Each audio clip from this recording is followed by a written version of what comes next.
Wow, 45 minutes late. I'm looking forward to trying to tighten that up a little bit. Seems to be becoming the norm more and more these days. I used to be really on time with when I started the stream, but yeah, when you kind of start your own thing, people say things uh, you know, I'm glad I stopped working for other people, so now I can work for myself 24 hours a day.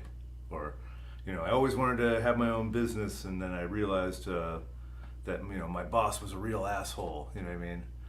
And I wish that I had that kind of energy. I wish that working for myself, that my boss was a little more of an asshole, because I just seem to find all kinds of things to do last minute, and I spend 45 minutes right when I'm supposed to be starting, like frantically going like, oh yeah, my phone needs to be in airplane mode, otherwise I'll have horrible ticking, clipping sound that I can't use, or oh yeah, what am I going to talk about? What am I going to play? Oh yeah, I should actually practice that thing that I'm going to be teaching, So, anyway, working on it. Um, I have a great show for you today. I'm gonna get myself in trouble talking about some election fever that I've been experiencing here in Portland, Oregon. I just think it's sort of, when you live here, it's a bubble, and people tend to sort of become like a little feedback loop going in on themselves. And I just, I live here. I grew up in the Northwest. I grew up in the most liberal places you can possibly imagine. Like my hometown was literally had more gay people per capita than any other city in the world, I believe. I believe it was at least the most in the United States. Like per capita, more gay people than you'd ever run into anywhere else. I've grown up with all the liberal ideology, all of the left-leaning ideology, all the militant left-leaning ideology. I've read Malcolm X's book. I've read Nelson Mandela's book. And I haven't read that many books, but I am so steeped in that way of thinking, and I guess it amazes me that I have to express that. You have to sort of express that over and over again, otherwise people will think something else about you. And when you try to have a conversation with somebody approaching something, like politics, like from the left, oftentimes people think I'm coming from the right because of my stupid face, my skin color, white male. I have no idea. Maybe it's the way I talk. I have no idea. But increasingly I find it difficult to sort of express that connection to the left, because or to maybe to the left, I'm not sure, like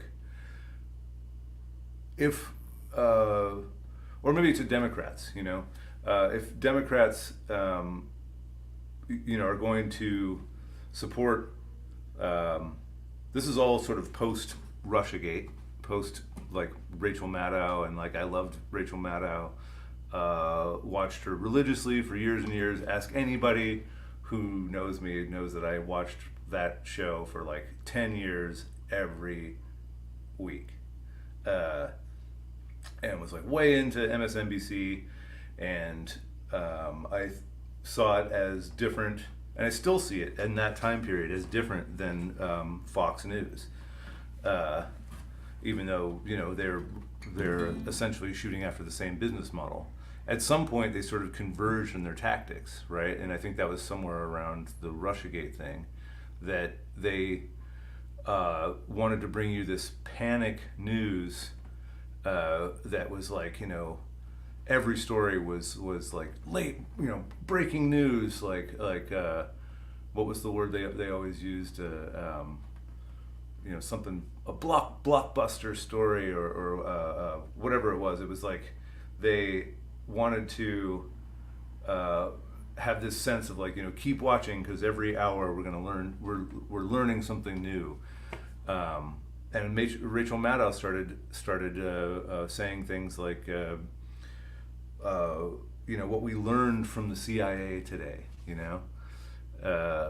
You don't learn things from the CIA. You hear things from the CIA, and then you go and check that as true or not. The CIA is not to be trusted, and if you have any sense of MK Ultra and those experiments, bringing people over from Nazi Germany into our government to work for the CIA. And then you just think that all that went away in sometime in the 60s. Like, no, like that presence is still here. It's in our universities, it's on TV, it's in influencers, it's on YouTube. It is around, and you have to decipher what is a real thing and what is a CIA front. So the idea that Rachel Maddow would suddenly just start saying, what we learned from the CIA today was just fantastic to me, and to watch that happen piece by piece with the quote unquote left, to support the CIA blindly because Trump, right? Like, so afraid of this guy, they've conjured up so much fear surrounding this guy that we support the CIA now on the left. Okay. What else? We support big pharma, right? Like all the vaccine things. Everybody was just completely saying, if you're anti, if you wonder what big pharma is up to now, that you're anti-vax, and there's no questioning. And in this instance, that these guys are doing the right thing, and like, if you're anti-big pharma, you're anti-science. Unbelievable. What else? What else? Another left-held tenet that has gone away. War, being anti-war, right? This belief that somehow fighting a proxy war on Russia's border with Russians is justified because we hate Putin. Like, the United States is at war with Russia, a nuclear power, and United States is also now pushing war with Iran, saber rattling with Iran, saber rattling with China, and you just these. To mess with nuclear powers this way is incredibly dangerous, and I didn't like it when Trump did it with North Korea. Absolutely scared the shit out of me, and it scares the shit out of me now. And it scares me more because people are asleep under Democrats. That's what happens. Especially, you can see it in this quote unquote liberal city of Portland, Oregon. So I was at a wedding before that, I was teaching lessons last week, and a 7-year-old student of mine, came and told me that, he's super curious. He's like, who you voting for? And I was like, I don't know. Who are you voting for? And he's like, I'm gonna vote for Harrison. I'm like, that's cool, Harrison, huh? That's you mean Harris? And he's like, yeah, Harris. And I'm like, why is that? And he's like, because she's very qualified, and I was like, right on. Clearly a very thoughtful kid. It amazes me that he can make these connections. So he Well, I mean, especially like what he said about what he then said about Trump. You know, he said I'm not voting for Trump. And I'm like, why is that? And he's like, uh, because he's going to take away all of our whites, and also there's Nazis. And I was like, oh, buddy, what do you mean there's Nazis? He said, well, there's Nazis, and they're going to take all of our whites away if Donald Trump is elected. And I was kind of like, I had to say something at that point just to say, buddy, like, you don't got to worry about Nazis, man. I mean, 7-year-old kid should not be hearing about Nazism knocking at his door. I just don't think that's necessary, guys. Like, can you leave your kids out of it? You know what I mean? Like, and I would say the same thing. Like, if I had a student who told me, like, Kamala Harris, she's going to turn all the whites into slaves. I would I would have to intervene and be like, buddy, I don't think Kamala Harris is going to turn all the whites into slaves. I think you're okay. So,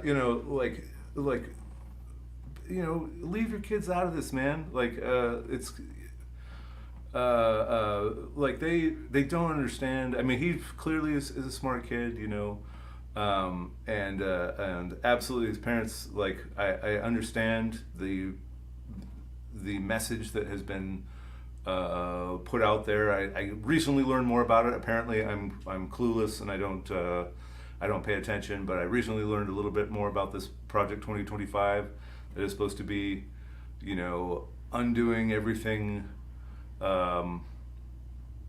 Undoing every right that we have, women have,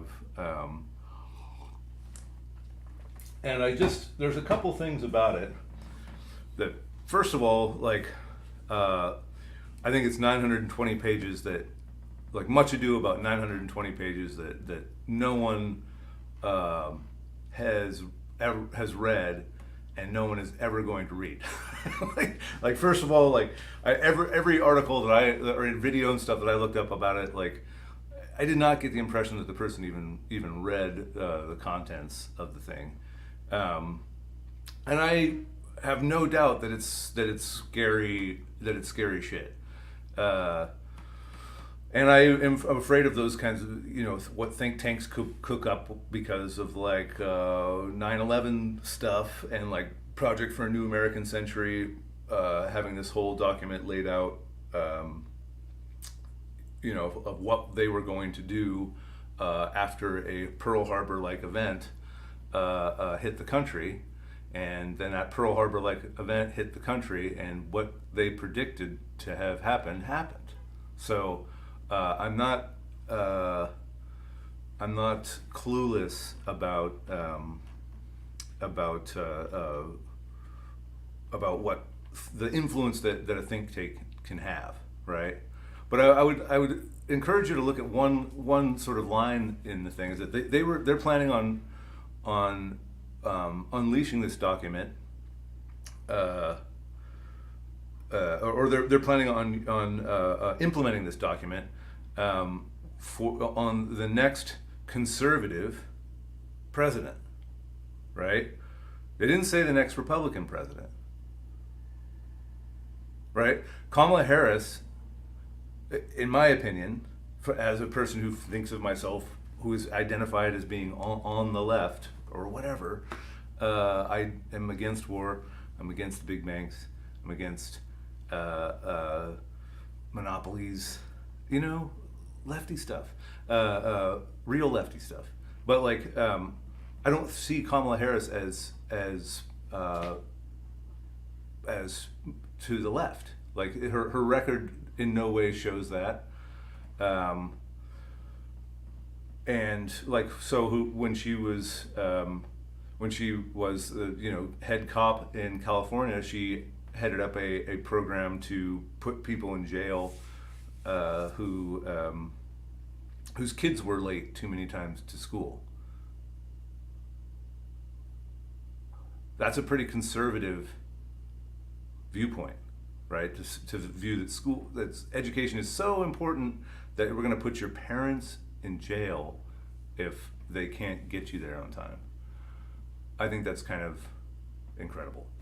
Uh, she also kept prisoners in jail longer than they were supposed to, after they were supposed to be released, because she had either an investment or some kind of interest in a company that was making money off of their slave labor, right? So these prisoners were in a work camp, and after they were supposed to be released, she kept them in to use them as extremely inexpensive labor.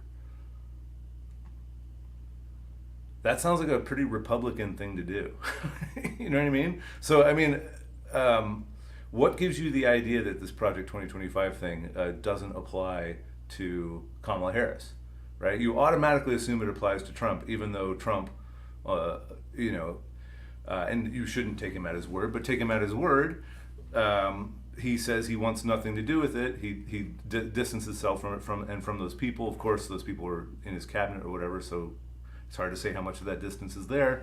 But no one's even asked Kamala, like, hey, what would you do about this? If this, you know, these guys, as soon as a Democrat is elected, do you think that these extremely wealthy, extremely influential people who are paid to think for a living and implement their policies for a living are just going to stop and be like, oh, he's got to wait 4 years now?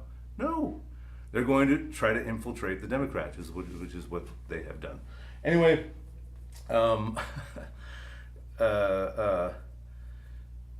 yeah, so I was at a wedding playing for a couple of very white families, probably Trump supporters.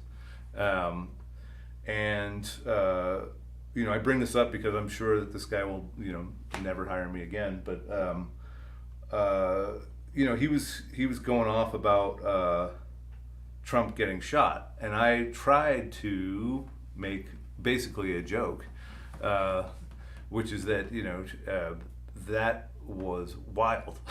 like the whole thing that happened with him, like, is so strange. It's as though it was given to people as some sort of a way to, you know, drive people on the left nuts. You know, he was 20 years old, had has like no social media, which is like almost impossible. I mean, I think that like any 20-year-old at this point would have, like, his parents would at least have social media with him on there, you know, against his will. So that just is weird, lone gunman kind of thing. You know, was able to hit him in this place that was like not a leg or an arm that might have to be amputated or something like that, but in this grazing an ear, so that it's like this very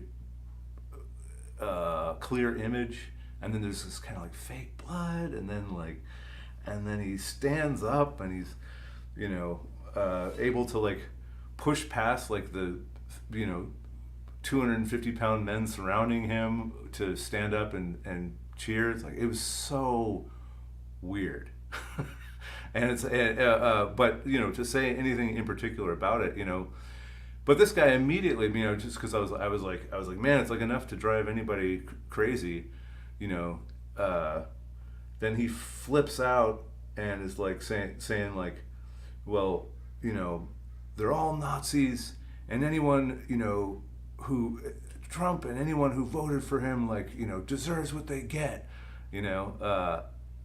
And, you know, it's like we're on a break at this, you know, Trump rally, essentially, wedding, and the guy's like, you know, like going off,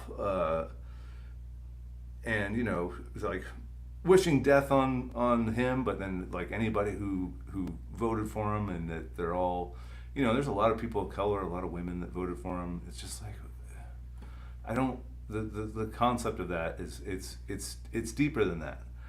For one, like, it's hard to admit that the Democrats have put forth candidates that were so bad that people were like, yeah, well, he's a racist, but I'll vote for him anyway, just because Biden implemented the crime bill, for example, that was one of the most racist policies, ended up being one of the most racist policies, that we've had, and resulted in a lot of pain for people of color. So it's hard to understand that like maybe someone would vote for him for some other reason, but anyway, so it was just like he's flipping out at me, and then I made the mistake of he's saying, oh, they're all Nazis, and I was like, all Nazis? I was like, there's no Nazis, and that isn't true, of course, but I mean, I saw this dismissal of it depends on who wants to use like the Nazi thing for what, like people use that about Obama,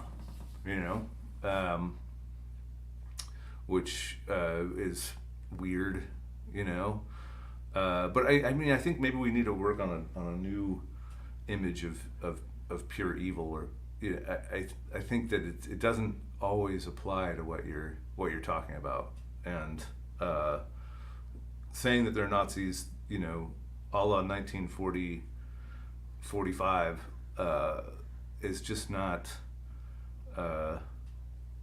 does not seem to be accurate. It seems to be a stretching of the definition. There's definitely like people who have some really, really, really backwards ideas that I do not agree with, but going right to Nazi, and then taking it upon yourself as well. Anyway, I have a lot of Jewish friends, and some of them are very paranoid about that stuff, and some of them aren't, and I wonder why that is. Yeah. Anyway, I got some shows coming up. Let's see here. So anyway, today 1:30 we've got the Monday Jams. It's going to be with Steve Cleveland and me on drums, Patrick Carey on the bass, and I think actually we're going to have Russ Miller join us today. So let me add that banner. Oops. Russ Miller.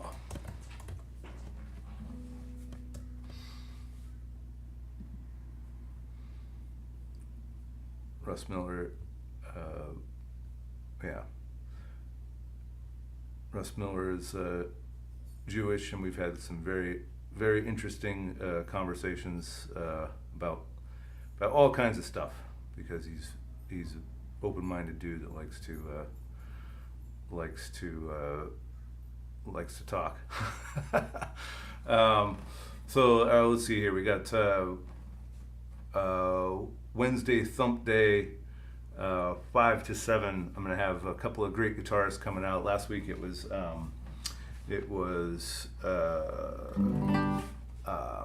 we had Dave Johnson and Hank Hadid. Really fun. I just love hanging out with both those dudes, because they're just, it's all business, you know what I mean? And but they're really sweet people too. So it's great. We get together, and it's just nothing but guitars for 3 hours, and it's what a joy. I want to say David Warden and I are still copping up a storm out there in Canby, and that if that is something you're interested in, I was trying to think of a way to get people in touch with me that isn't my email, and I realized, oh yeah, I've got a website. So if you go to russellgores.com and drop me a line there, you can get in touch with me, and I don't have to give out my personal email out here on the YouTubes like a fool. All right, so what do we got coming up here? We got on the 7th, 5 to 7, Arduri Winery with Larry Munson. I'll be playing bass. That's going to be cool. It's a beautiful winery, beautiful spot. Highly recommend coming out there and checking it out. The wine is fabulous. The owner is super cool. Larry Munson and Jesse just sound great on the guitars, and they're letting me play bass with them, so that's fun. Also on the 7th, I'm going to run over after that and go play bass with the Shark Skin Review over at the Mock Crest. So that's going to be a blast. Love playing with those guys. That's Hank Hadid on guitar, Johnny Ward on the harmonica, and who else? We got Steve Cleveland on the piano, Fred Ingram on the drums, and that's it. On September 9th, finally figured out where I'm playing. It's at the Corkscrew Wine Bar with the Newport Nightingales. Had a really fun rehearsal with those guys on Friday night. Friday night rehearsals almost never turn out because someone always can't make it, but we all did, and we I've played a couple gigs with them before, but it was kind of all business, and I was really impressed by their abilities. They're incredible.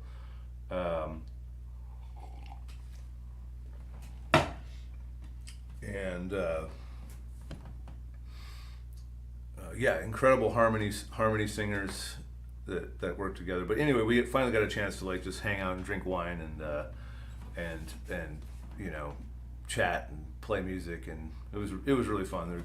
They're good kids.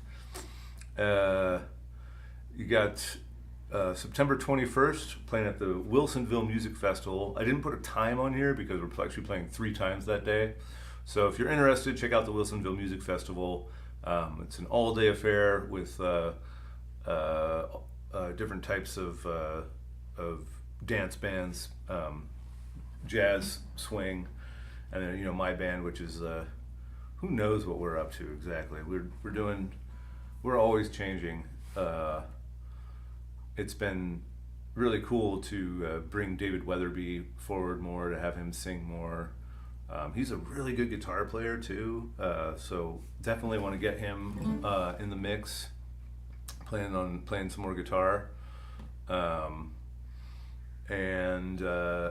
yeah, he's singing great. Fred Ingram's been singing more songs. Steve Cleveland's gonna sit out singing for a little while. Just taking it easy, keeping the system running smooth. So don't want to overcrowd. Don't want to overcrowd them. So yeah, definitely I'm gonna be singing. David Weatherby's gonna be singing. Fred Ingram's gonna be singing. It's gonna be a really good show. It's gonna be a fun all day of music and dancing. And September 22nd, playing at Bethel Lutheran, 4 to 5 with Northwest Tempo. Northwest Tempo is a jazz group with Steve Cleveland and Fred Ingram, Jules Auger, and keep dropping that. And, Adrian Baxter on the saxes and flute. So that's been a ton of fun. And let's see here. Monday jams. There it is. All right. So today I was going to do something a little different with the guitar lesson. I gotta see if I can figure this out here. I found this guy, and I was kind of thinking about how where does jazz guitar, like, why is it that I haven't gotten better at jazz guitar? I mean, I have gotten a lot better at it, but I mean, I've practiced a lot, and but there's sometimes I think that, like, you see people that are so good at it, and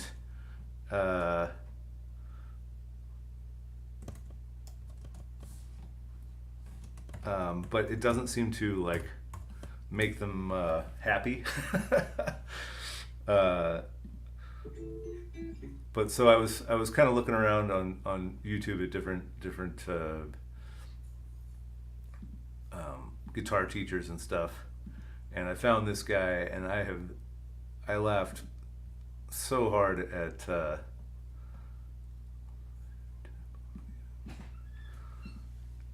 at this guy's approach. He's so wild, and it kind of, like, opened my mind to we can have fun with this, you know what I mean, and sometimes teaching lessons does not always have to be it does not have to be so clinical, you know. I guess this is interesting to me because he's teaching. This is guitar lessons for adults here, and he is totally unhinged. I think this was sometime during the pandemic, but anyway,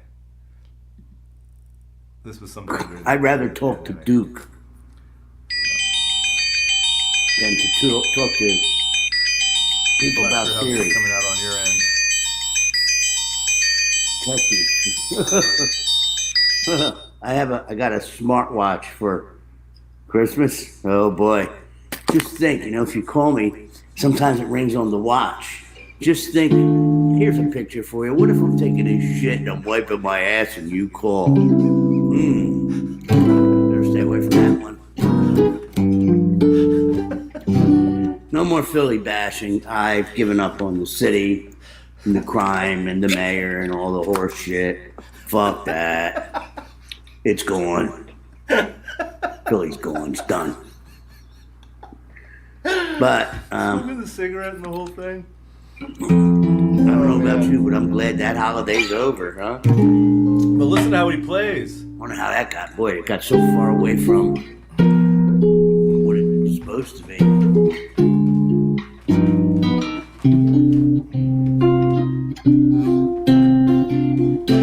Musicians hear music different than lay people, at least for myself. When I listen to music, I hear the chords.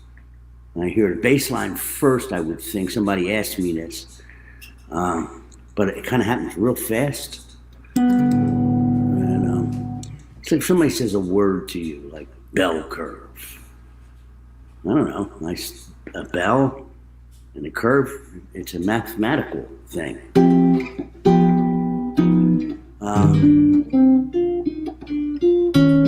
See how fast you do it? So when I listen to music, I don't hear it like lay people do. I kind of wish I did, because I really have to consciously turn that off to really enjoy the music, I think the thing I listen to last are probably the lyrics, but first the music. I also see it. If I hear a big band or strings, I see it. I would imagine. I'm not always right, but most of the time I am. I see how it's notated.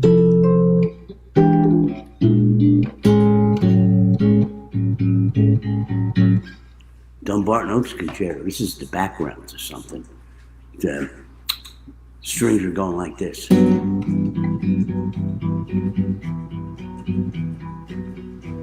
then there's some beautiful Stravinsky kind of line against it. Amazing guy.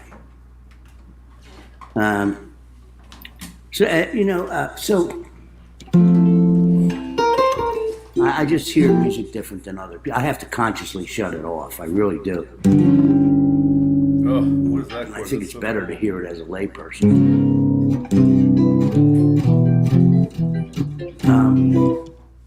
Example of, modern harmony, you know. I think Yeah, I recognize some of what he's talking about there. With if you're watching a movie, and I have done some arranging for horns, you start to hear the three parts.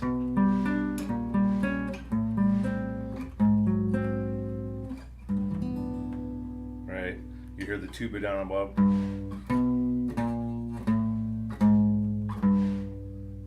Right, you might hear the trumpet in the middle, clarinet up on top.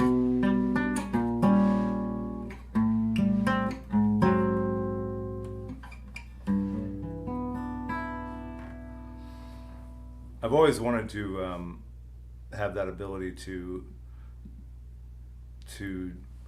be able to write something out like that, see it written.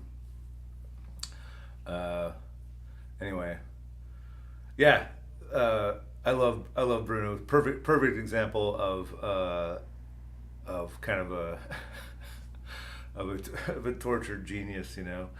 A really incredible guitar player, and I love how just how raw he is and everything like that. Who knows? Maybe I'll get there someday.